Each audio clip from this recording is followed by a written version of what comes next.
네. 아기 예수로 찾아오셨습니다. 네. 여러분, 살아오시면서 119 구급차, 응급차 한번 타보신 적 있으신지 모르겠습니다. 저는 결혼 1년 전에 교통사고가 이제 크게 나는 바람에 그 여름에 한번 타본 적이 있어요. 119 응급차를 타본 분들은 굉장히 고마워합니다. 119 응급차, 119대 구급대원들, 구조대원들 굉장히 감사하게 되죠. 저도 이제 이용해 보기 전에는 물론 사이렌이 울리면 잘 비켜줬죠. 양보해 주고. 그렇지만은 그것을 타본 이후로는 더 잘 소리가 났다 그러면 바로 비켜주고. 어떤 분들은 이렇게 운전하다가 사이렌 소리가 나면 안 비켜주고 짜증내고 그러잖아요. 저기 아주대 이국정 교수 곤욕별 응급 외상센터를 운영하지 않습니까? 근데 그 지역 주민들이 긴급하게 이제 헬기가 이렇게 뜨는데 그거 시끄럽다고 민원을 제기하고 우리가 이제 그러는 거 뉴스를 통해 보지 않았습니까? 물론 그 바로 주변에 사는 분들 고충이 있을 겁니다. 우리가 또 그 자리에 있으면 그렇게 순간 그런 마음이 들 수는 있을 거예요. 근데 그걸 가지고 막 민원을 제기하는 것까지는 좀 심하지 않았나 이런 생각이 듭니다. 사실은 내가 그 헬기를 탈 수가 있거든요. 또 우리 가족이 탈 수도 있는 것이고.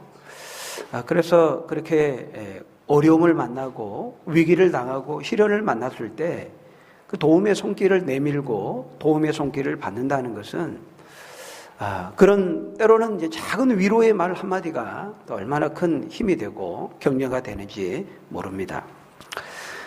그래서 우리가 시련 가운데 있는 사람에게 찾아가서 찾아갈 수 있다면 가장 좋겠고 또 찾아가서 때로는 많은 말을 하지 못한다 할지라도 손만 내밀어도 손만 잡아줘도 그 어려움과 위기 가운데 있는 사람에게는 얼마나 큰 위로가 되는지 몰라요. 그 잡아주는 손길을 통해서 바로 따스한 사랑의 마음을 느끼게 되기 때문이죠.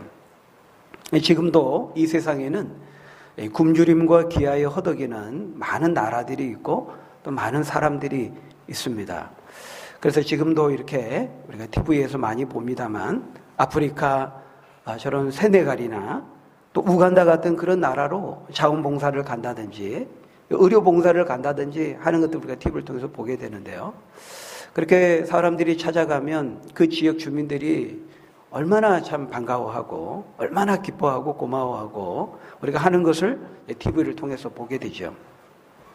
그럴 수밖에 없는 것이 그 먼 거리를 비행기를 타고 와서 어떤 사적인 이익을 위해서가 아니라 자신들을 봉사하기 위해서 사랑을 베풀기 위해서 섬기기 위해서 그렇게 온 것이니까 당연히 감사할 수밖에 없는 것이죠.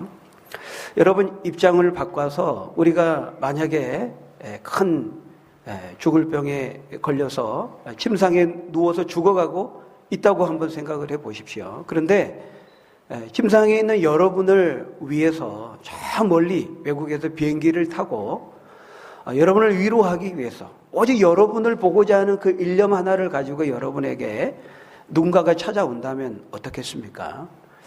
굉장히 감사하겠죠. 근데 단순히 어떤 위로차 문병하는 정도가 아니라 여러분들을 치료하기 위해서 자신의 장기를 기증하기 위해서 온다면 어떻겠습니까? 그리고 심지어 그 사람은 장기 기증을 하고 죽어야 한다면 얼마나 큰 감격이겠어요. 눈물로도 다 표현할 수 없는 그런 감사와 감동이 있을 것입니다.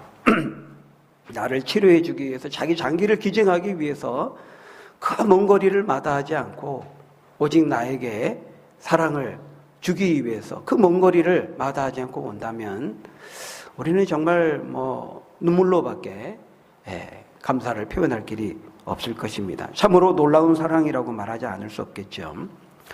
그런데 여러분, 하나님께서 아기 예수를 우리에게 보내주셨다는 것은 하나님이신 그분께서 아기 예수로 이 땅에 우리 가운데 이 세상에 오셨다는 것은 마치 그와 같은 것이라 하는 것이죠. 아니, 어떤 점에서 그것과 비교할 수 없을 정도의 엄청난 사랑이라고, 그 사랑의 찾아오심이라고 하는 것을 우리가 알아야 하겠습니다.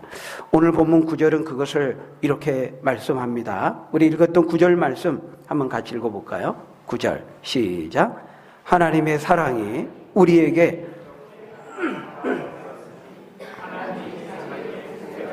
세상에 보내심은 그로 말미암아 우리를 살리려 하심이라.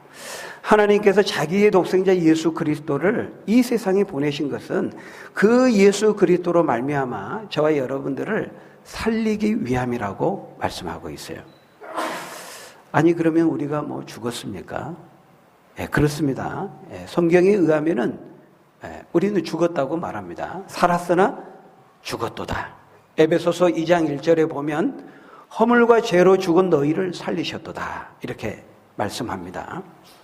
여러분, 하나님 없는 인생은 겉으로 보면 다 허우대가 멀쩡합니다. 다 신사고 다 숙녀고 다 괜찮아 보이고 다 그럴듯한데요, 성경은 그 인생에 하나님이 없고 그 중심과 마음에 그리스도의 생명이 없는 사람은 살았으나 죽었도다 이렇게 말하고 있어요. 영적인 시체와 같다는 것입니다. 여러분, 그렇습니다. 그것이 성경이 우리에게 말씀하는 바입니다. 그것이 성경의 관점입니다. 인간을 바라보는 관점입니다. 여러분, 왜 사람이 영적인 시체이고, 여러분 왜 이 세상에 사망과 죽음이 오게 되었습니까? 여러분, 인간이 죽는다고 하는 것은 절대로 자연스러운 현상이 아닙니다. 철수도 죽고 영희도 죽고, 영희가 여기 있네요. 얘를 잘못 들었네. 철수도 있고 길수도 죽고. 예. 근데 여러분, 사람이 다 죽으니까 뭐 자연스러운 거지 뭐 죽는 것은. 그게 아니에요. 죽는 것은 성경에 의하면 죄의 대가라고 말하고 죄의 삭시라고 말하고 죄의 결과라고 말합니다. 인간이 죽는 것은 절대로 자연스러운 것이 아닙니다. 인간이 죄를 가지고 있기 때문에, 하나님 앞에 죄를 범하였기 때문에 그 죄에 대한 징계로, 대가로, 그 결과로, 삭수로 주어진 것이라고 말하고 있어요. 그래서 인간이 죽는다는 것은 그 안에 죄가 있다는 결정적인 증거인 것입니다. 여러분, 인간은 누구나 생로병사의 고통을 피해갈 수가 없습니다. 태어나서 자라고 직장을 잡고 결혼하고 조금 살 것 같은데 나이가 들고 병이 들고 죽어가는 것이 우리 인생입니다. 기쁘고 즐거운 성탄절 아침에 죽는다는 좀 침울한 얘기해서 죄송한데요, 여러분, 그럼에도 불구하고 이것은 부인할 수 없는 우리 인생의 진정한 현실이고 사실이라는 거예요. 인간은 죄로 인해서 이미 죽었고, 그리고 또 죽을 것이고, 또 완전히 영원히 죽게 될 것이라고 성경은 말씀합니다. 그래서 성경은 예수님을 믿지 않는 자가 겪게 될 삼중적인 죽음에 대해서 말씀해요. 여러분, 죽음에는 세 가지가 있는 겁니다. 첫 번째는 지금 현재 하나님 없이 이 땅을 살아가고 있는 사람은 육신적으로는 살았지만 아까 말씀드린 것처럼 죽어 있다 이렇게 말해요. 그 죽음을 영적인 죽음이라고 말합니다. 첫 번째 죽음은 영적인 죽음이에요. 사람은 영적으로 죽어 있어요. 살았으나 죽었도다. 두 번째는 우리가 모든 인간은 다 때가 되면 늙어서 죽거나 사고가 나서 죽거나 병이 들어서 죽거나 인간은 반드시 육체적으로 죽게 되어 있습니다. 이것이 두 번째 육체적인 죽음입니다. 그리고 그 육체적인 죽음 이후에는 한 번 죽는 것은 사람에게 정하신 것이고 그 후에는 심판이 있으리라. 히브리서 9장 27절의 말씀처럼 육체적인 죽음을 당하면 끝나는 것이 아니고 그 후에는 하나님 앞에서 영원한 심판을 받고 영원한 사막인 지옥에 떨어진다고 말씀합니다. 이것이 세 번째 영원한 죽음입니다. 그래서 첫 번째는 영적인 죽음이고, 두 번째는 육체적인 죽음이고, 세 번째는 영원한 죽음을 겪게 된다고 말하고 있어요. 그러나 아기 예수로 오신 예수님을 믿는 성도는 첫 번째와 두 번째 죽음, 영적인 죽음, 육체적인 죽음은 경험할지 몰라도 세 번째 죽음은 겪지 않게 된다고 성경은 말씀하는 것입니다. 여러분, 어떻게 그것이 가능하게 되었습니까? 하나밖에 없는 독생자 예수 그리스도를 아기 예수로 이 세상이 우리에게 보내주신 하나님의 그 은혜와 사랑으로 인해 가능하게 되었다. 성경은 우리에게 말씀합니다. 여러분, 크리스마스는 어떤 날입니까? 성탄절은 어떤 날일까요? 네, 바로 하나님께서 독생자 예수 그리스도를 우리를 구원하시기 위해서 우리에게, 이 세상에게, 여러분의 인생 가운데 보내주신 날을 기념하는 날입니다. 이 세상 속에 살아가고 있는 저와 여러분들을 죄와 사망과 올무와 비참 가운데 살아가고 있는 저와 여러분들을 구원하고 건지시기 위해서 예수님께서, 하나님이신 그분께서 마땅히 취할 그 영광을 보류하시고 하나님과 동등됨을 취할 것으로 여기지 아니하시고 그 영광을 버리시고 낮아지셔서 인간의 몸으로 이 땅에 오신 그런 기적적인 날, 기념비적인 날, 역사적인 날이 바로 성탄절인 것입니다. 오늘 본문 10절에도 하나님이 우리를 사랑하사 우리의 죄를 속하기 위해서 아기 예수를 보내셨다, 이렇게 말씀하는데요. 우리 10절 한번 같이 읽어볼까요? 10절 같이 읽습니다. 시작. 사랑은 우리가 하나님을 사랑한 것이 아니요 하나님이 우리를 사랑하사 우리 죄를 속하기 위하여 화목 제물로 그 아들을 보내셨습니다. 하나님이 우리를 사랑하사 우리 죄를 속하기 위하여 화목 제물로 그 아들을 보내셨다, 이렇게 말씀합니다. 하나님이신 그분이 사람의 육체를 입고 사람이 되신 사건입니다.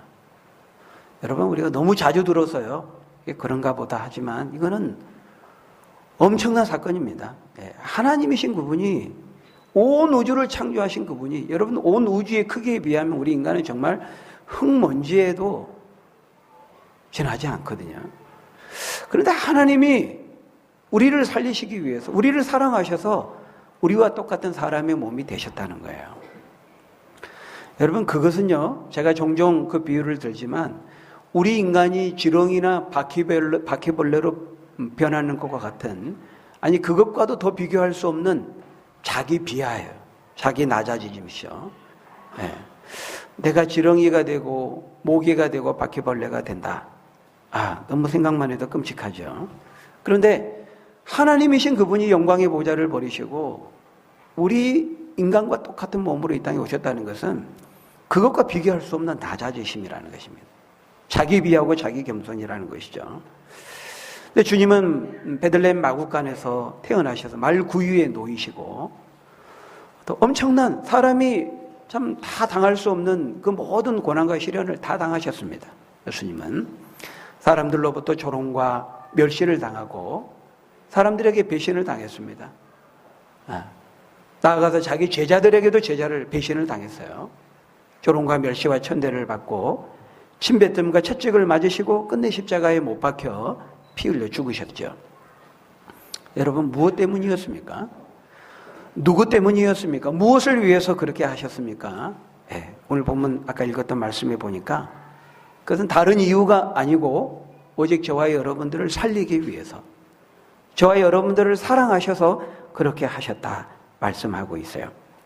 여러분, 다시 한번 우리 9절을 한번 같이 한번 읽어보겠습니다. 9절 같이 읽습니다. 시작.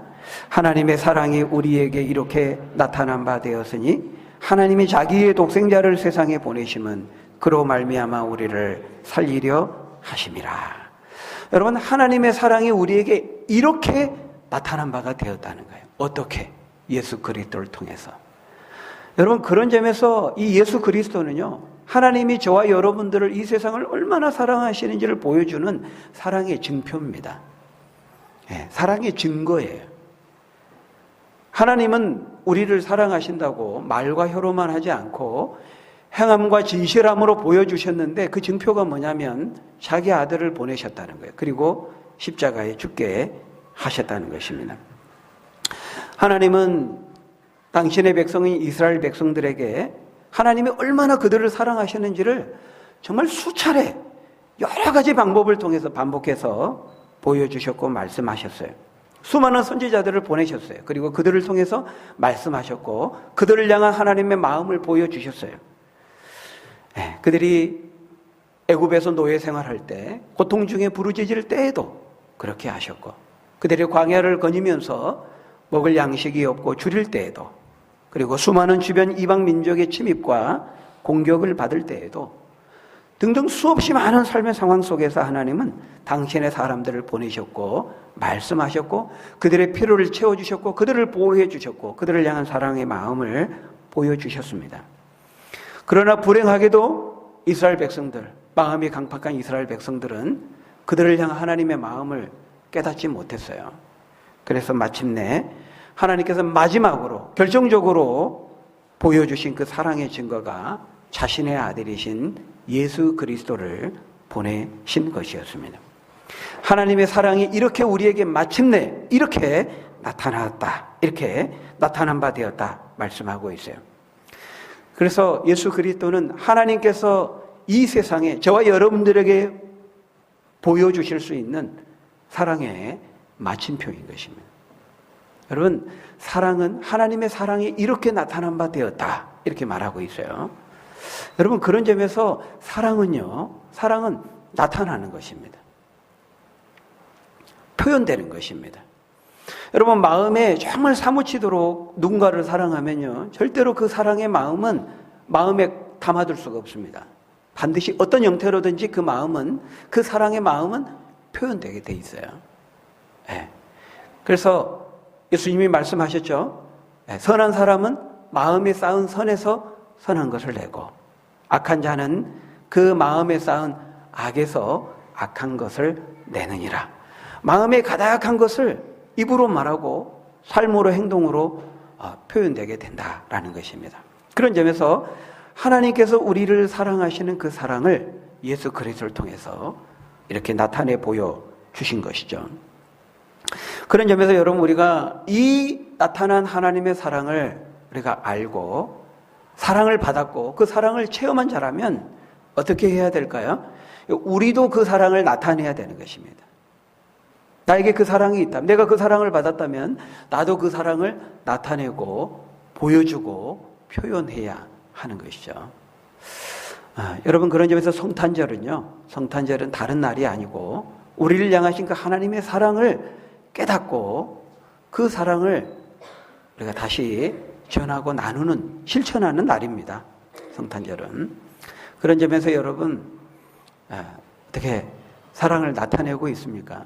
예수 그리스도의 그 십자가의 사랑을 받은 자로서 그 사랑을 표현하고 있습니까?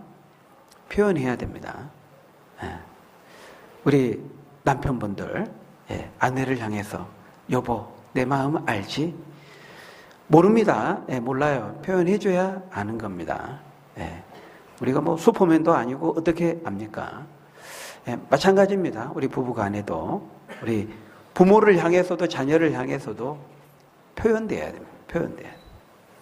물론 이제 하나님은 우리의 마음을 아시지만요, 우리는 사람이기 때문에 마음이 있는 걸 잘 몰라요. 그러니까 표현해 줘야 돼요.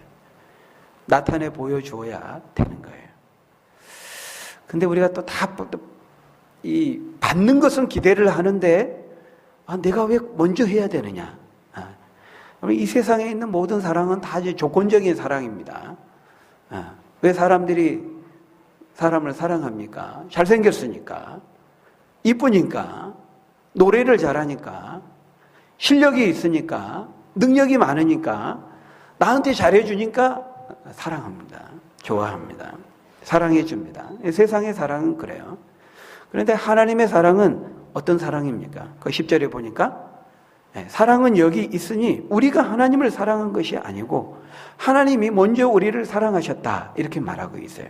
우리가 하나님을 믿어주니까, 우리가 하나님을 사랑해 주니까 하나님이 우리를 사랑한 것이 아니고요, 우리가 죄인 되었을 때, 우리가 하나님과 원수 되었을 때, 하나님을 전혀 모르고 등지고 있었을 때, 죄인 되었을 때 하나님께서 우리를 사랑하심으로, 자기 아들을 아끼지 아니하시고 내어주심으로 우리를 향한 당신의 그 사랑을 보여주시고 확증해 주신 것이죠. 그러니까 누가 사랑해야 되느냐? 먼저 하나님의 사랑을 받은 자가 사랑하는 것입니다. 누가 사랑합니까? 먼저 하나님의 사랑을 깨달은 자가 사랑을 베풀어 주는 겁니다. 내가 남편으로서 먼저 예수를 믿었다면, 내가 아내로서 먼저 예수를 믿었다면, 내가 먼저 사랑을 베풀고 표현하고 나타내는 것이죠. 여러분, 누가 사랑해야 된다고요? 저 사람이 먼저 할 때까지 기다리는 것이 아니라 하나님이 먼저 우리를 사랑하셨으니 너희도 그리하라. 항상 우리의 모든 행동은 예수 그리스도의 그 십자가의 사랑에 근거해요. 하나님이 우리를 사랑하신 것처럼 너희도 서로 인자하게 하며 용서하기를 그리스도께서 너희를 용서하신 것 같이 하라. 왜 우리가 다른 사람을 용서해야 됩니까? 자격 없는 우리를, 원수되었던 우리를, 하나님 없이 막 살았던 우리를 무조건적으로 먼저 우리를 용서해 주시고 참아주시고 기다려주시고 인내해 주셨기 때문에 우리도 그렇게 하라고 말하고 있어요. 먼저 받았기 때문에 먼저 깨달은 자가 사랑을 베푸는 것입니다. 여러분, 하나님은 우리에게 말과 혀로만 하지 않고 아들 예수 그리스도를 직접 내어주시고 희생시키는 행동을 통해 보여주셨어요. 여러분, 하나님께서 여러분을 사랑하신다는 거, 진심으로 사랑하신다는 거 믿으시는 여러분 되시기를 바랍니다. 여러분을 향한 하나님의 사랑을 절대로 의심하지 마십시오. 여러분, 우리가 어떤 사람을 향해 나 진짜야, 진실이야 이렇게 말하는데도 안 받아주면 어떻습니까? 얼마나 분통하고 애통합니까? 그죠? 그럴 때 우리가 어떻게, 우리의 답답한 마음을 어떻게 표현합니까? 손가락을 깨물어서 피를 흘리면서 혈서를 쓰죠. 여러분, 하나님께서 아기 예수로 예수님을 우리에게 보내주셔서 십자가에 피 흘려 죽게 하셨다는 것은 어떤 점에서 그와 같은 하나님의 표현입니다. 하나님의 혈서입니다. 그러니까 하나님의 증표라고 말하는 거예요. 내가 이렇게 사랑한다, 너희들을. 아들을, 하나밖에 없는 아들을 아끼지 않고 내어주시니까 어찌 그 아들과 함께 모든 것을 우리에게 은사로 선물로 주시지 않겠느냐. 바로 이것이 우리를 향한 하나님의 사랑의 마음인 것입니다. 여러분, 하나님은 자기 아들을 우리에게 보내주시고 죽기까지 희생시키시면서까지 저와 여러분들을 사랑하셨습니다. 그 사랑을 의심하지 마시고 혹시 이 가운데 혹시 한 사람이라도 예수 그리스도를 통한 그 하나님의 사랑을 아직 믿지 못하고 받지 못하고 체험하지 못한 분이 있다면 여러분, 이 시간 꼭 그 예수님의 사랑을, 예수님을 통한 하나님의 사랑을 믿고 받아들이고 체험하실 수 있기를 바랍니다. 여러분, 하나님의 마지막 그 사랑의 히든카드가 예수님입니다. 다 보내시고 선지자들을 끊임없이 보냈는데 모르니까, 안 받아들이니까 마지막으로 하나님의 감추어진 히든카드로, 마지막 카드로 예수님을, 아들을 보내신 거예요. 근데 이제 마지막 보낸 하나님의 카드까지도 거부하면 그 사람은 이제 소망이 없는 겁니다. 구원의 소망이 없습니다. 하나님의 아들이신 예수님마저 거부한다면 더 이상 하나님께서 여러분에게 보내주실 것도 보여주실 것도 없다는 것이죠. 다른 어떤 것을 보여줘도 믿지 않을 것이기 때문입니다. 아들을 보내주셔서 죽기까지 우리를 사랑하신 우리가 그 사랑을 감사함으로 믿음으로 받고 내가 먼저 그 사랑을 받았다면 나도 그 사랑을 알지 못하는 사람들에게, 나와 함께 더불어 살아가는 사람들에게 그 사랑을 먼저 내가 베풀고 그 사랑으로 섬기고 나누며 증거하는, 하나님을 기쁘시게 하는 저와 여러분들이 다 되시기를 예수님의 이름으로 간절히 축원합니다. 우리 기도하겠습니다. 아버지 하나님, 자격 없는 우리에게 하나님의 마지막 카드, 히든 카드로 예수 그리스도를 보내주셔서 우리를 향하신 하나님의 사랑의 마음이 어떠한 것인지 이렇게 분명하게 선명하게 나타내 보여주셨습니다. 이 하나님의 사랑 우리가 감사함으로 받고 우리가 먼저 그 사랑을 알고 깨닫고 받았다면 우리도 우리와 더불어 살아가는 사람들, 사랑하도록 붙여주신 우리 가족들, 이웃들, 우리 모든 사람들을 사랑하며 섬기며 주님을 기쁘시게 하며 우리가 받은 그 주님의 사랑을 증거하고 나타내는 우리 믿음의 사람들 다 될 수 있도록 축복하여 주옵소서. 예수님 이름으로 기도합니다. 아멘.